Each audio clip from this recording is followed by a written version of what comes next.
Welcome to Too Fond of Books. My name is Janelle and this is a tag video. Now I don't often do tag videos. I can find them really stressful. It's hard work sometimes to answer the questions.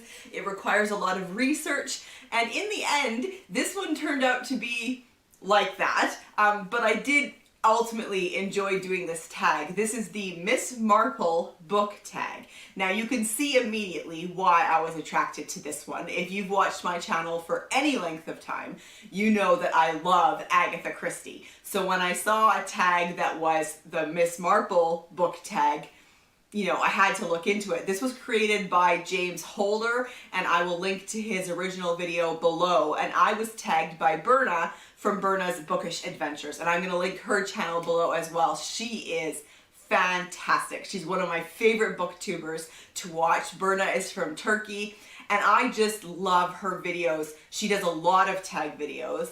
But I really enjoy those, but I also just really enjoy the way that she talks about books. She's very thoughtful in her reviews, and gives you kind of really good information about books and why she liked them or didn't like them. So definitely check out Berna's channel. All right, here we go. This is the Miss Marple tag, and I love Miss Marple. So each prompt in this tag is based on one of the Miss Marple books. So we'll start at the beginning with The Murder at the Vicarage, a book about or set in a small town or village. So I decided to go for Awakening by S.J. Bolton. If this book has been re-released, it'll probably be under the name of Sharon Bolton. This is a book set in a village in, I can't remember now. I'm pretty sure it's England, although it could be Scotland. We have a quiet country village, and our main character is a wildlife vet, Clara Benning. A man dies from what appears to be a random snake bite. But the post-mortem reveals this was no freak accident, and so Clara, our wildlife vet, is drawn into the hunt for the killer. I love Sharon Bolton, and this one was really fun and definitely set in a village. Okay, prompt number 2, The Body in the Library, a book with a pivotal scene set in a library. So for this one, I decided to go with Murder is a Must by Marty Wingate. This is a book set in Bath, which is fantastic, and the main character is a curator of Lady Fowling's collection of first edition mysteries, and so she works in the first edition library in Middlebank House. Now, that all on its own was enough for me to want to read this mystery, and also to try and figure out how I could get a job like that, because that sounds amazing. And in this mystery, they're working on an exhibition showcasing Lady Fowling's life and letters, and they need some help with a former boss of our main character, Haley Burke. Her former boss from the Jane Austen Center, they look for her help, but then that person is found dead in the library. So there are plenty of pivotal scenes that take place in a library in that book. The third prompt is The Moving Finger, a book in which the protagonist is trolled, harassed, subject to a rumor campaign, or falsely accused. So for this one, I decided to go with A Crimson Warning by Tasha Alexander. This is a historical mystery. It's part of a series set in the Victorian time period. And I, again, really love this series. And A Crimson Warning is 5 or 6 maybe into the series. And, you know, if you're the type of person that needs to read them in order, then that's fine. But I also think that it's totally okay to read them out of order. You know, you're not going to get spoiled for too much, really. Now, A Crimson Warning. Secrets prove deadly.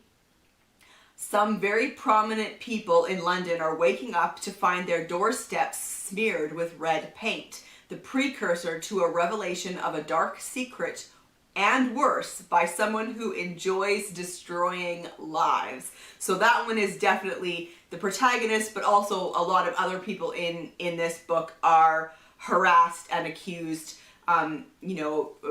threatened with secrets being revealed. So I thought that one would count.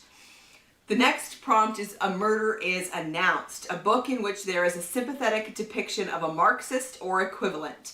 And this one was hilarious because I immediately thought of a mystery that I had read years ago that would fit this prompt, but I could not remember the name of the book or the name of the author, which made it really tricky to try and remember and figure out what it was, but I did it, and it's The Marx Sisters by Barry Maitland. Detective Kathy Cola's first case is one for the books. Meredith Winterbottom, a resident of Jerusalem Lane, a quaint section of London inhabited by Eastern European immigrants, and a great-granddaughter of Karl Marx, is found dead.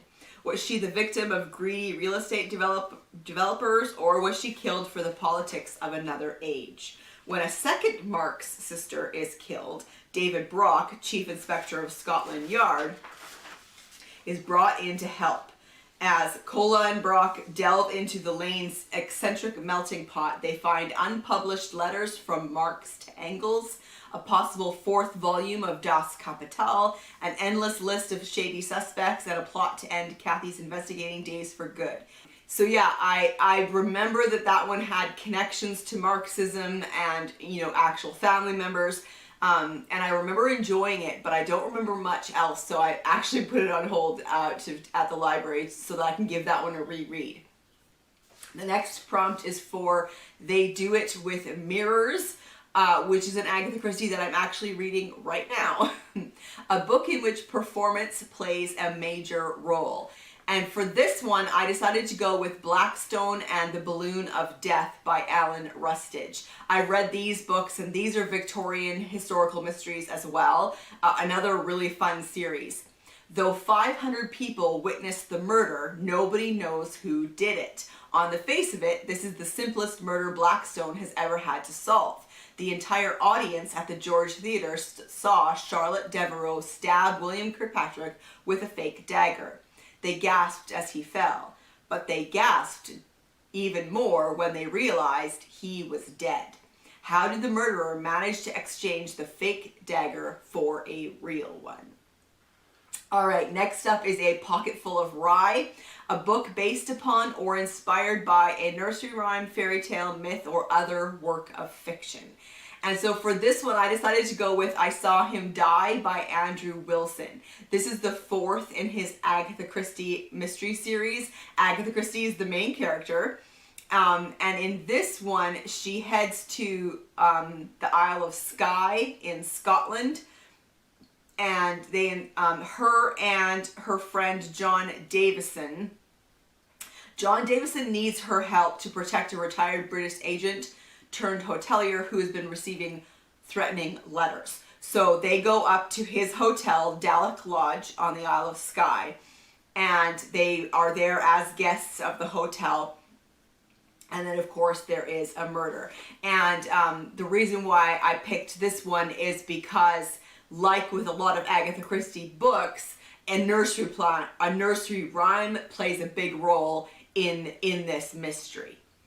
Okay, next up is 450 From Paddington, a book in which more than two suitors pursue the main protagonist. More than two? I don't really read these kind of books that have these kind of shenanigans. And then I remembered Georgette Hare. And I do enjoy Georgette Hare's Regency romances, but it has been years since I have read any. And I couldn't remember any in specific that were about someone who is being pursued by more than two suitors. So I thought I'm just gonna go with Georgette Hare's Regency romances in general. I'm sure there's one that fits this, and I wanted to show you this edition that I have because this is fantastic. This is from, let me see. This edition is 1972, and it's very likely that it's that was when she wrote it. I'm not entirely sure, but I do like this edition. So that's what I'm going to say for that.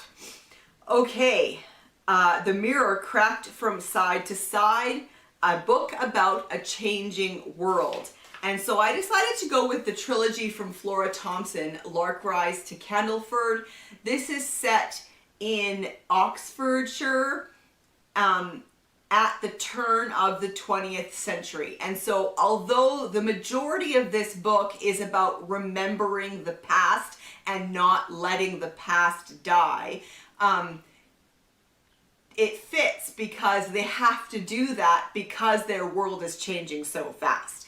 New technologies are coming in and the world as they know it is changing so much that there's this desire to remember and preserve the past. And that's what this lovely trilogy is about. Okay, a Caribbean mystery, a book about or set in the Caribbean. So I decided to go with Death Knocks Twice by Robert Thorogood. This is part of his Death in Paradise series. Sorry, I blanked there for a minute. This is based on, and it's written by the same guy who created the Death in Paradise TV shows. The books that he's written are in the same world with the same characters, but they're completely different stories. So we have Detective Inspector Richard Poole, who has come from England to the Caribbean, to this island on the Caribbean of Saint Marie, as to be their detective inspector. And in this one, there is a locked room mystery on the historic Beaumont plantation. Someone is found dead inside a locked room, but Detective Inspector Poole realizes right away that it's not suicide, that it was murder. So yeah, this is a fantastic series. At Bertram's Hotel, a book about artifice. Now, I know what artifice means, but this was one of those ones where I had to look up the definition to kind of help me get my brain in gear for the type of book. So, you know, artifice is about cunning devices used to trick or deceive. So my thoughts immediately went to, I read a lot of historical mysteries that have intelligenceers or spies, and so I thought that would fit this one really well. So I've decided to go with A Conspiracy of Violence by Susanna Gregory. This is set in London in 1662, and this is the first in the series. The main character is Thomas Chalner, and he has just returned from 10 years abroad in the employment of the Commonwealth, and he's now seeking to work for the king. And he gets himself a position with the Earl of Clarendon and is set to investigate the rumor that there is a cache of gold buried in the Tower of London. But he gets his job through the machinations of John Thurlow, who is an intelligencer, and kind of the king was the Commonwealth spy. And so he wants Thomas to spy on the Earl of Clarendon and all of that stuff to give John Thurlow that information. So there's a lot of artifice in this one. Again, this is a series that I really, really enjoy. Okay, Nemesis, which is a fantastic Marple. It's one of my favorites. I love Nemesis. A book featuring a quest. Now, my mind automatically went to The Lord of the Rings by J.R.R. Tolkien, which is a fantastic quest book. But my guess was that pretty much everybody is going to say this. So I decided to look for something different. And I was reminded, as I was kind of investigating, of Mr. Penumbra's 24-Hour Bookstore by Robin Sloan. The main character is Clay Janin, and he worked in San Francisco as a web designer, and he lost his job, and so he managed to get a new job working the night shift at Mr. Penumbra's 24-Hour Bookstore. But he starts to realize that there are only a few customers, but they come in repeatedly. They don't buy books. They check out really obscure volumes from like the deep dark corners of the store. So he's really starting to investigate, and he's very curious as to what all of this means. And as I was reminded of this book, I thought it is a quest. Like his search for the truth of what's going on in the store and where it leads him to, I think that could be called a quest novel. So that's the one I'm going to go for. One quest novel that I have not yet read, but I really want to, not read in full, is Don Quixote by Cervantes. This is definitely a quest novel and one that I really want to get to soon. And then last but not least is Sleeping Murder, a book in which the past haunts the present.